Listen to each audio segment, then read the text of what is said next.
Hay muchísima información en el día de hoy, tanto en el ámbito local como en el internacional. Por supuesto, seguimos con mucha atención lo que ha pasado en Chile, en nuestra República Hermana de Chile, que tuvo un proceso electoral que va a derivar en un balotaje, en una segunda vuelta, que va a enfrentar a una dirigente de izquierda, representando al oficialismo, y a un conservador, ¿no? Janet Jara y José Antonio Kast, que van a disputar finalmente la presidencia de Chile.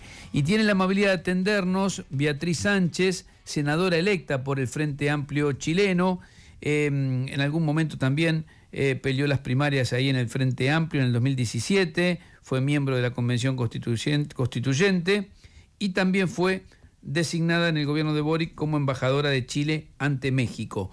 Beatriz, ¿cómo le va? Gracias. Reinaldo 7K se la saluda en Radio Con Voz de Buenos Aires.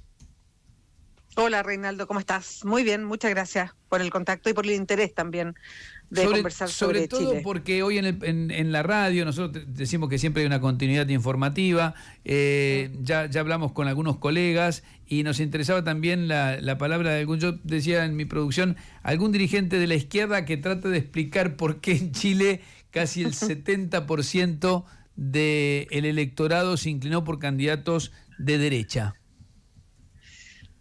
Yo no diría, creo que esa es una mirada de repente un poco blanco-negro respecto a lo que pasa en Chile o lo que podemos identificar como las derechas o como lo que se define hoy día como partidos que responden quizás a otras lógicas o a otras composiciones.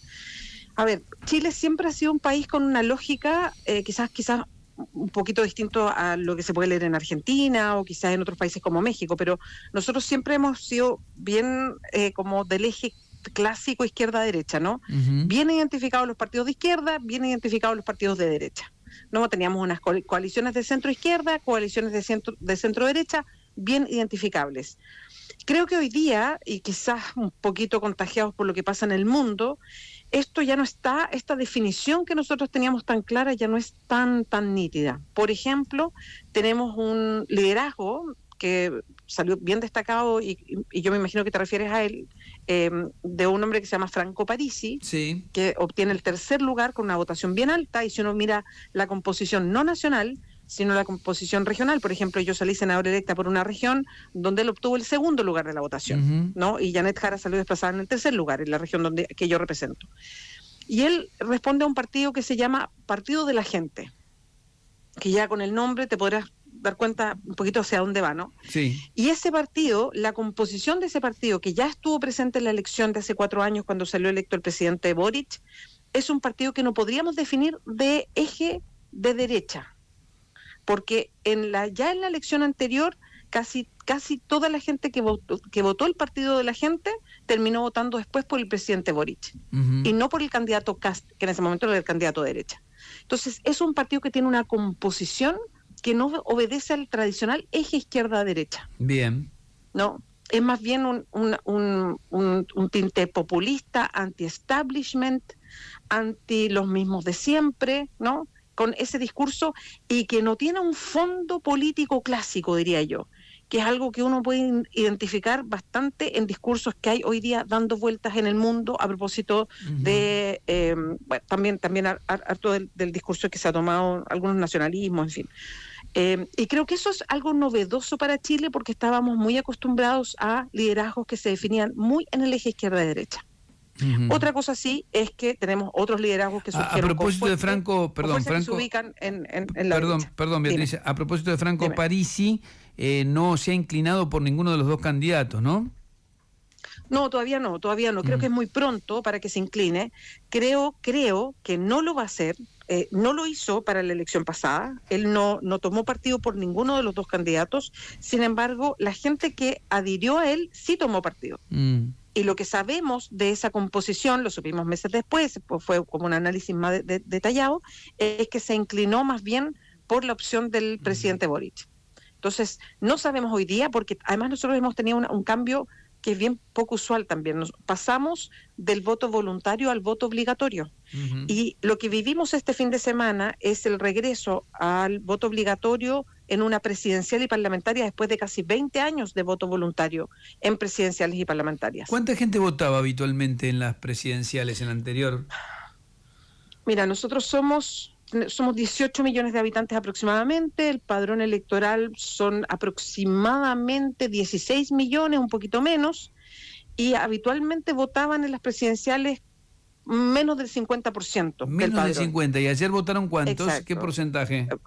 Debe haber andado por los 80%, 85%. Okay. Un cambio muy fuerte. Ese es el cambio radical, muy radical. O sea, entran de lleno 5 millones de votantes nuevos. ¿Y eso puede haber incidido en qué? Yo creo que incide en que tenga una votación importante gente como Franco Parisi, que propone, que desafía de alguna manera a la política habitual. Mira, la frase de él, su frase de campaña era ni facho ni comunacho.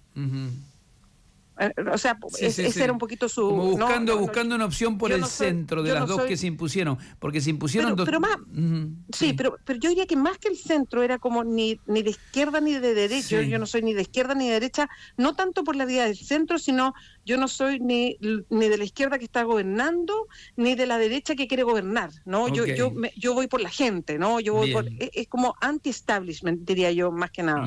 Entiendo. Beatriz, y casi todos los analistas le dan casi el triunfo garantizado a Katz. ¿Pensás que, porque piensan que suma gran parte de los votos de los otros candidatos que están en principio más a la derecha, y además Janet Jara viene es militante del Partido Comunista, es como tiene ese flanco que va a ser atacado seguramente, ¿qué opinas? ¿Le ves alguna chance a Jara? Mira, las segundas vueltas o el balotaje siempre es como una elección nueva, ¿no? Tiene cosas bien distintas.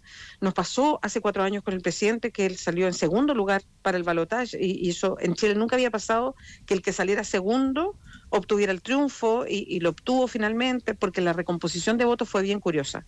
Ahora, tengo que aceptar que esta vez está muchísimo más cuesta arriba porque efectivamente más allá del factor Franco Parisi que te decía yo con el Partido de la Gente, el resto sí que obtuvo buena votación son partidos declaradamente de derecha. Está el factor Johannes Kaiser, que es un hombre de ultraderecha, ¿no?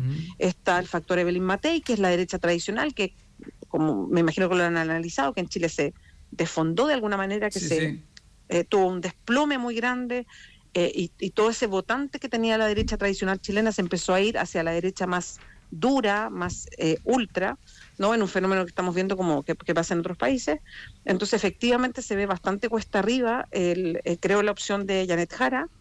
Además, también en una cosa muy sui generis, creo yo, de Chile, estábamos con una candidata, todo el progresismo, digamos, eligió, porque lo hicimos en primaria, a una candidata muy destacable, creo yo. Ella fue ministra del Trabajo del presidente Boric, llevó adelante las reformas emblema del gobierno del presidente. Elegimos en una primaria a una candidata del Partido Comunista, de una forma muy sui generis, creo yo, en estos momentos del mundo, ¿no? Para enfrentarse contra una ultraderecha, además representada por hombres con un discurso muy masculinizado, con apellidos alemanes. O sea, de verdad que en Chile se está dando como una Beatriz, ¿y por qué? Alegoría muy extrema también en ese sentido, totalmente. ¿No? Ahora, ¿por qué crees, y esta es mi pregunta final, que de pronto un candidato como Katz, con un discurso tan ultramontano, ¿no? Tan antifeminista, tan conservador, porque se va al extremo, ¿no? Contra la píldora del día después, contra los inmigrantes, de pronto puede llegar a ser presidente de Chile? Yo creo que esto no es de un momento a otro. Creo que él ha ido sembrando algo que hoy día está cosechando, y creo que hay varios factores. El primero es que creo que en Chile se ha ido instalando en el sentir popular que es buena la alternancia. Entonces llevamos ya varios, yo diría unos 24 años, o menos, quizás 20 años, pasando de un gobierno de un color político a otro, permanentemente en gobiernos sucesivos de 4 años, y nosotros, recuerden, no tenemos reelección inmediata. Entonces son periodos muy cortos, lo que yo encuentro muy complejo para nuestro país, pero bueno, así es la Constitución, y pasamos de un gobierno a otro, de un color político a otro permanentemente, hace muchos años ya. Y creo que se ha instalado en un sentido popular pasar de un color político a otro, ¿no? Hay un cierto sentido común que se ha instalado en eso es una cosa. Creo que Kast lleva ya varios intentos por llegar a la presidencia y ha ido instalando una fórmula, ¿no?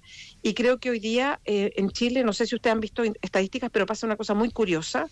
Chile yo diría que es uno de los países más seguros de América Latina, independiente que en el último tiempo hemos tenido problemas más serios de seguridad pública, pero somos el país que tiene más temor a la seguridad pública de América Latina, ¿no? Está muy tenemos o sea, el tema inseguridad es muy trascendente en el votante. Es un factor muy importante, y creo que José Antonio Kast y los distintos candidatos de la derecha lo han ocupado muy bien en su relato permanente, en el miedo al otro, al distinto, y el factor migración creo que ha ejercido un efecto muy fuerte, y creo que eso los ha catapultado a robarse de alguna manera el relato permanente, más que el relato que tenemos como izquierda, que sigue siendo, para mi gusto, el gran tema de Chile, que es la desigualdad todavía. Beatriz, ¿cómo te va? Federico Llanes te saluda, buen día.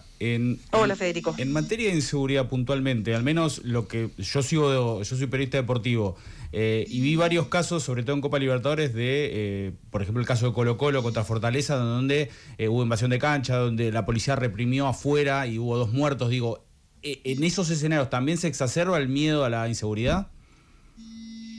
Yo diría que en todos los escenarios, o sea, hay el tema de la seguridad lo que explota es, por un lado, efectivamente los hechos de inseguridad puntuales, no sé, un robo, un asalto, un asesinato, pero también el relato de la inseguridad va a la fragilidad de las personas. A mí me tocó hacer campaña intensamente, acabo de salir senadora electa en una región grande de Chile, y cuando tú hablabas con las personas, esta es una región distinta a la región metropolitana, es una región que yo diría bastante segura, bastante tranquila, pero las personas con las que yo conversaba, y esto, perdón, se los cuento como ejemplo, estaban muy, muy, muy alteradas y se sentía muy insegura. Y cuando yo les preguntaba por qué, de una manera muy decente, digamos, ¿no? Pero ¿qué les pasaba? Lo que una se da cuenta es que hay una fragilidad de la vida que hace que además te sientas inseguro y desconfiado del otro. Entonces, cuando tú ocupas la inseguridad como una herramienta política, lo que tú exacerbas no es solamente el miedo a la inseguridad pura, ¿no? de que efectivamente puede pasar de un robo o un asesinato, sino a todas las fragilidades que tú tienes en la vida. Y eso te da temor. Entonces, ahí hay algo de fondo que creo que es interesante mirar a propósito de que estamos haciendo campaña, que estamos en un proceso eleccionario, y lo que en definitiva inclina hoy día la balanza entre un lado y otro. Beatriz, muchísimas gracias por la charla, seguramente te vamos a volver a consultar, muy amable. Que esté muy bien, un abrazo. Beatriz Sánchez, senadora electa por el Frente Amplio chileno. Me parecía interesante que alguien justamente de ese lado pudiera contar cómo estaba interpretando los resultados. Le doy la última al doc, que lo están esperando.